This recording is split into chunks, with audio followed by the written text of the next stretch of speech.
Summer vacation is always a fun time of the year, except for when you have things on your mind. If you are in a situation where your aging parents may live with you, or you are with them a lot and taking a big part in their care, it might be hard to think about being able to get away. Yeah, well, overburdened. So today we are bringing in Jennifer Prescott from Blue Water Home Care and Hospice to help us think through the things that we need to take into consideration when we are planning for summer vacations. Well, I'm thrilled to be here, and vacation is something that we took our first vacation in 5 years. Wow. Just last week. Because you've had your mother-in-law living with you. Absolutely. She's been with us for about 4.5 years. And we finally decided that I've been preaching to everyone that you need to create margin in your life. And so unfortunately, sometimes we don't practice what we preach. And so my teams were all prepared, and we decided to make a decision to go to Colorado, just my husband and I. And we had a fabulous time. But I'm excited to share with everyone sort of the tips and tricks and things actually preparing, and also if you plan to bring your loved one with you. So let's start with kind of like the situation that you had where your mother-in-law lives with you and you wanted to go on a vacation with just you and your husband. What do we do with our parent who lives with us, or maybe that we're just really involved in their care? Well, in my situation, my mother-in-law has mid-stage dementia, so Alzheimer's disease. And so she's had kind of a decline in the past 2 months. It's been pretty significant. So, over the past year, she's had care 4 hours a day, 5 days a week. On the weekends, we took care of her. And what we noticed in our preparation for vacation was that this was not going to be enough. What we did was we noticed about 2 months ago, we needed to increase her care. We had a caregiver for 12 hours a day. And what we noticed is that she was not safe overnight. And I think a lot of, families are struggling with that. They really want to go on vacation, but they're not really sure what to do. And so in our case, we were able to utilize our company, Blue Water Home Care, to provide our non-medical care for my mother-in-law, because the truth of the matter is she needed medication reminders. She needed to be reminded to take a shower. And of course, she needed meal preparation, but she was starting to have some anxiety. And that was one of the biggest fears that we had, is we started to let her know, about a week before. And honestly, we probably should have waited probably close to 48 hours before to let her know we were leaving, because I don't know if that's been your experience, but she was kind of spinning up a bunch, and that was giving us anxiety. And so we just had to reassure ourselves that we had the proper care in place and we had the right care at the right time.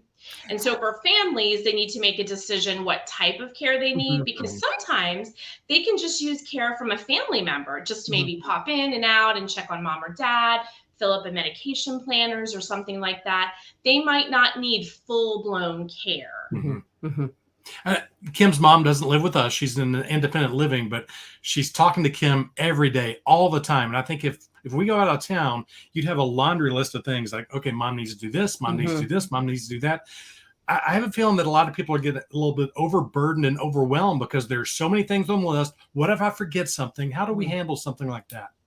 Well, I think it's, have a point person at home. So that was something that we did. Even though we had an agency, we used our own agency, we were able to have a point person at home. So we have some neighbors. I happen to have a neighbor that's a registered nurse. And so she lives across the street. And so for us, she was one of those point people. Her son actually watched our dog, Molly. So we passed down Molly. And so it was a great situation where we knew that if there was really a crisis that occurred, that, Tammy was able to jump in and step in and help us. So it could be someone, a family member, it could be a friend, it could be someone from church. Maybe you don't have that. Maybe you just need to use an agency. So if you choose a really good agency, across the country, because I know we have folks from everywhere, choose a really good agency that that you can lean into. You may have a geriatric care manager, an aging life manager. Those are types of, people that can really help you as well. And sometimes you can just enlist their care for a short period of time to sort of be your backup if there was a crisis situation. Because, the purpose of a vacation is a vacation. And I don't know if it's anything like you guys, but it takes me about a week to actually kind of relax and everything because of, my world. And we have 4 children, is that it takes me time to kind of slow down and relax. So if I have that laundry list in my mind, but then I make sure that I have backups in place, it goes a lot better. Yeah. So a lot of planning on the front end for sure. Now, what if you don't feel safe leaving your parent at home while you're gone? Well, I think it's if you don't feel safe. So obviously, if you're gonna, does it mean you're gonna bring them with you, or if Well, it's or like, are there other options? If you feel like, I don't know that staying in their home and having 24-hour care is necessarily the answer, aren't there things like respite care that you might could use? absolutely, there's Okay. respite care, and there's many agencies. So there's many companies throughout the Mhm. area. So they're usually assisted livings. You can contact them. I recommend if you're planning ahead Mhm. that you contact them.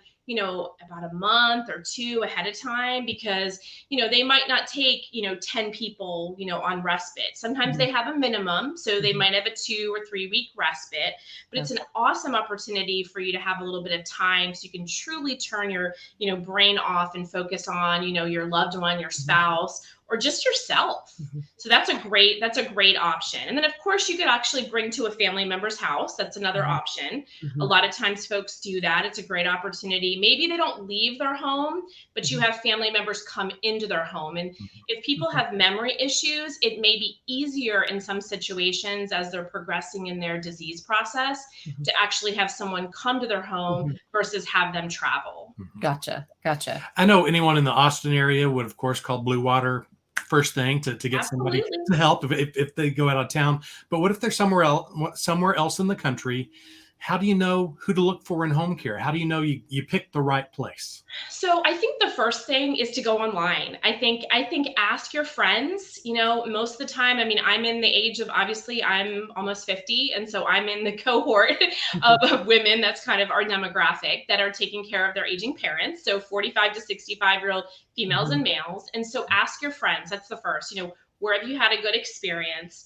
You could also contact your chamber of commerce. That's another good thing. Mhm. Talk to your Mhm. doctor. That's another good place. Mhm. You can also contact your local hospice. Now, I know that's a little taboo, but if you call a local hospice and ask them, hey, who do you use? Who do you recommend? They're going Mhm. to give you a list of 3, 4, 5 people, and then Got you it. just need Okay. to interview them. Mhm. And if you check on our website, we have a great blog that talks about, how to choose a good, I think it's the Mhm. top 20 questions that you would ask for an Oh, good. agency. Okay, And good. so that's a good resource Mhm. for you, because one of the things that's important is you need to make sure, like you were saying, Mike, it's a company that you trust. Yeah. And Mhm. so when you're, 2,000 miles away or 1,500 miles away, you need to have a situation where you know and trust that they're going to do. You may Mhm. also want Mhm. to put cameras in the home. That's another good thing that you Mhm. can do, just to pop in and out and making sure, maybe your caregiver was supposed to arrive 10 to 2.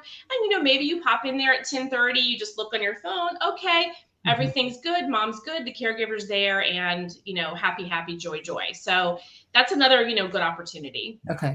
Well, I'd love to go back to respite just a little bit, because Yeah. I think that that's something that a lot of people don't really understand. Mhm. And this may be not the best analogy, but the best analogy I can think of is that it's almost like sending them to camp a little bit, right? I It mean, is. they literally would go to a community most often and stay there, like For a going to, short or time. like going to a hotel or something like that, right? Exactly. And so it's usually an assisted living. Now, of course, there are respites in a nursing home, but Okay. most of the time we see an assisted living. And so Mhm. it's private pay, it's not covered by insurance. So just know that. If Mhm. you do have a long term care insurance policy, it is something. If you've been using your long term care insurance policy, because most of them have about a 90-day out, you Mhm. want to make sure that if not, you probably are going to have to pay out of pocket. The cost will range anywhere from the low 200s to 325 or so a day, Okay. but that is less expensive than 24/7 care. So keep Okay. in mind, and then that there's always going to be someone there. Mhm. So Mhm. it's something where you can also tour them. Mhm. So just like you're interviewing other, agencies that might come in to provide care for your loved one, you Mhm. can also, again, get references from friends, Mhm. talk to your physician, and also go ahead and just pop in on a Saturday, pop in the Mhm. evening, ask for a tour, those kind of things, and get a list of folks that do respite. So it's definitely a really good option. It's a Mhm. good option because it's also cost Mhm. effective. Yeah. But that's something that you don't have to have a doctor involved. You don't need the proverbial prescription or anything like that.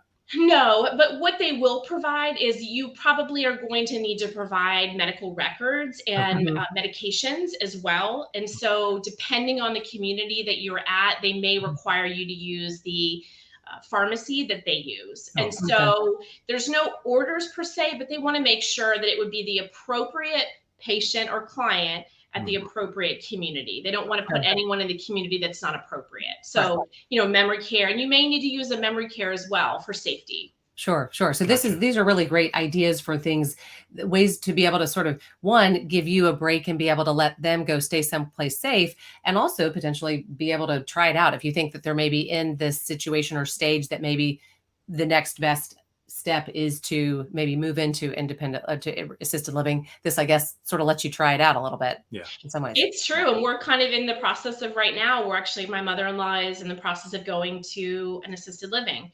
And so I can tell you from my experience and getting to see this, it's been a really good opportunity to see, what are the options available. And it helped us to choose the right agency to, place my mother-in-law safely. Gotcha. Great ideas. Thanks so much for all these tips. Yeah, no problem. It's been awesome. And I think that really just gives us some great ideas to be able to think of what to do when you want to be able to travel and maybe your parents need to stay behind for whatever reason. Exactly. Thank you so much, Jennifer. We appreciate it. Thank you. Almost makes you ready to go on vacation here and stuff like that and get you ready. But it's so much involved where it's a little bit overwhelming. Absolutely. So hopefully these tips gave you sort of the ways to be able to plan ahead and be able to think through if you do want to take your parents with you or if they are going to be staying at home. Yeah. So make those plans and have a good summer vacation. And if you have any other tips or tricks you want to tell us about or let us know about, parenting aging parents.